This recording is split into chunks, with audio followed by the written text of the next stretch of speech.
First headline India. शहरवासियों को बताना चाहूँगा कि कैपिटल वैल्यू टैक्स जो है वो रद्द नहीं हुआ है, उस पर खाली स्टे है। सरकार और जो लोग चुन के आए थे वो लोग जनता को बेवकूफ़ समझ के गोल गोल घुमाने का काम कर रहे हैं। एक्चुअली कैपिटल वैल्यू टैक्स का विषय जो था वो 2016 को महासभा में और स्थायी समिति स्टैंडिंग कमेटी में आया था। इन लोगों ने उसको मंजूरी दे दी। मंजूरी देने के टाइम पे इन लोग ने कैपिटल वैल्यू का जो टैक्स का रेट है जो अभी महानगर पालिका ने 0.91% लगाया गया है, इस वजह से हमको टैक्स जो है वो डबल या ट्रिपल आ रहा है। लेकिन नगर सेवकों ने उस टाइम पे ये चीज़ को वेरीफाई करना चाहिए था, वो वेरीफाई किया नहीं। उनको क्या लगा हम लोग कैपिटल वैल्यू टैक्स पास कर देते हैं, 2017 में इलेक्शन है, हम लोग जीत जाएंगे, उसके बाद में कैपिटल वैल्यू टैक्स का इम्प्लीमेंट कर देंगे, वो लागू कर देंगे। बाद में 4 साल लोग भूल जाएंगे, 5 साल के बाद वापस हमको चुन के देंगे। लेकिन ये ऐसा नहीं है। इनको जनता के बारे में भी सोचना चाहिए। जिस जनता के पास आप वोट मांगने जाते हो उनके लिए भी आपको सोचना होगा। आप जब हमारे ऊपर 2016 से 0.91% कैपिटल टैक्स लागू कर रहे हो, उसमें तुम्हारे पास एजुकेशन टैक्स, फायर टैक्स, ये टैक्स, वो टैक्स, बहुत सारे टैक्स वो भी आपने हमारे ऊपर लाद के रखी है। उसमें एक पथकर टैक्स है, मतलब फुटपाथ। हमारे शहर में एक तो भी फुटपाथ है क्या? आप अलग अलग तरीके से हमारे से जेब से पैसा निकाल रहे हो। हम पैसा देने के लिए तैयार है, पहले गवर्नमेंट हमको ये बताए कि इस शहर में कौन सी मूलभूत सुविधा है। आज अगर हम शहर में चले जाते हैं तो शहर के रास्तों की हालत हर साल ऐसी हो जाती है। गवर्नमेंट, प्रशासन और ठेकेदार दोनों मिलकर 12-15 करोड़ रुपया खाली वो रास्ते के ऊपर में खड्डा भरने के लिए और रिपेयर करने के लिए ढाप लेते हैं। तो कैपिटल वैल्यू टैक्स देने के टाइम पे गवर्नमेंट को हमारे मूलभूत सुविधा के बारे में भी सोचना होगा। अभी सबसे बड़ा जोक तो अभी हुआ है कि जब गवर्नमेंट ने थोड़े टाइम के लिए कैपिटल वैल्यू टैक्स पे स्टे दिया है, वो रद्द नहीं किया है। अगर कैपिटल वैल्यू टैक्स पे स्टे है तो तुम अभय योजना कैसी क्या ला रहे हो?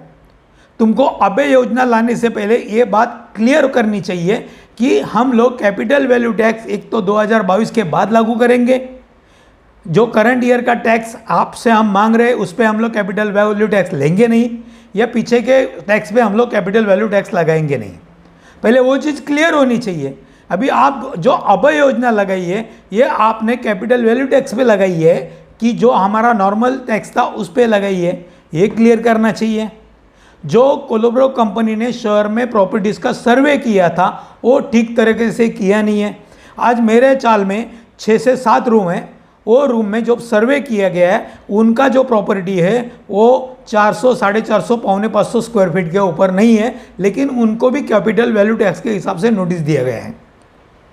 पहले सर्वे ठीक से हुआ नहीं, कोलोब्रो कंपनी विवादित है, उस पर महासभा में स्टे लाया गया था, वो टेंडर रद्द किया गया था। बाद में नगर सेवकों को ऐसा क्या ये हुआ कि उन्होंने वापस वो बोला नहीं करो, पास कर दिया। ये सब भ्रष्टाचार है, इसके अलावा कुछ नहीं है। जनता को लूटने का नया नया तरीका इस महापालिका अख्तियार करती है। हमारा कैपिटल टैक्स वैल्यू टैक्स को विरोध है। हमारा अभय योजना जो लगाया गया है हम टैक्स देने के लिए तैयार है। पहले महानगर पालिका ये क्लियर करे कि हम 2021-22 का जो टैक्स मांग रहे हैं उसमें कैपिटल वैल्यू टैक्स लगाएंगे नहीं। पहले क्लियर होना चाहिए ना, लोगों को तुम गुमराह कर रहे हैं। पहले क्लियर करो, उसके बाद में हम लोग टैक्स पे करेंगे। मुझे जो जानकारी मिली है मीडिया से और लोगों से, उसमें ऐसा कहा गया है जो लोगों ने अभी हमारा जो प्रॉपर्टी हम लोग रेंट पे देते, अभी हमारे शहर में बहुत बड़े बड़े कारखाने हैं, बड़ा बड़े बिल्डिंग है, जैसा बिग बाज़ार है, बिग बाज़ार का प्रॉपर्टी है, ऐसा 2-4 बड़ा और बहुत सारा प्रॉपर्टी है, विजय होंडा का प्रॉपर्टी, ऐसे बहुत सारे प्रॉपर्टीज़ है जिनका प्रॉपर्टी रेंट पे था। उस रेंट के प्रॉपर्टी को हमको जो रेंट हम लोग लेते हैं उसके 70% गवर्नमेंट को देना पड़ता है, और ये लोग परेशान थे। और इन लोगों को बचाने के लिए, इनका पैसा बचाने के लिए, उसमें भ्रष्टाचार करने के लिए घाई से ये कैपिटल वैल्यू टैक्स लाया गया है। अभी मेरे को जो जानकारी मिली है उस जानकारी में ऐसा कहा गया है कि ये कैपिटल वैल्यू टैक्स 2016 से इसलिए लगाया गया है कि शहर के जो बड़े बड़े प्रॉपर्टीज़ ने भाड़ा भरा है, जो टैक्स भरा है 70% के हिसाब से, उनको ऐसा कहा गया है कि आपको कैपिटल वैल्यू टैक्स के हिसाब से अभी पैसा भरने का ज़रूरत नहीं है, हम लोग आपका जो पैसा वहाँ उस टाइम पे भरा हुआ है वो एडजस्ट कर लेंगे, आपको 4-5 साल तक टैक्स नहीं आएगा। इसमें भ्रष्टाचार हुआ है। जो कैपिटल टैक्स में जो लोग बैठे हैं, टैक्स डिपार्टमेंट में जो अधिकारी बैठे हैं, उन्होंने क्या किस हिसाब से इसको लागू किया है, ये सब चीज़ें सोचना चाहिए। कमिश्नर से मेरी रिक्वेस्ट है, इस सब की पहले इंक्वायरी करो, कोलोब्रो कंपनी की इंक्वायरी करो कि इन्होंने ठीक से सर्वे किया है क्या, उनको हमने कितना करोड़ रुपया दिया है, उसका इंक्वायरी होना चाहिए। जो लोग अभी कैपिटल वैल्यू टैक्स लाने के बीच में गड़बड़ कर रहे हैं, जो लोग बोल रहे हैं कि अभी व्यापारी जो रेंट पे शॉप्स है उनको टैक्स भरने का ज़रूरत नहीं, उसका भी इंक्वायरी होना चाहिए ना। तुम खाली क्या कर रहे हैं, जो आम आदमी है उनके खीसे पे डल्ला मारने का काम कर रहे हैं, इसके अलावा कुछ नहीं। और इसको हमारा विरोध है। हम लोग, हमारी मांग है कैपिटल वैल्यू टैक्स 0.91% की बजाय 0.40% के हिसाब से लगाया जाए, और वो आने वाले 22-23 के जो फाइनेंशियल ईयर है उस ईयर में उसको लागू किया जाए। हम लोग कमिश्नर से मिल रहे, कमिश्नर से मांग कर रहे हैं कि जो बड़े बड़ी प्रॉपर्टी से टैक्स लिया गया है उसका इंक्वायरी करो, उसकी जानकारी लोगों को दो, और उसके बाद में इस टैक्स को लागू करो।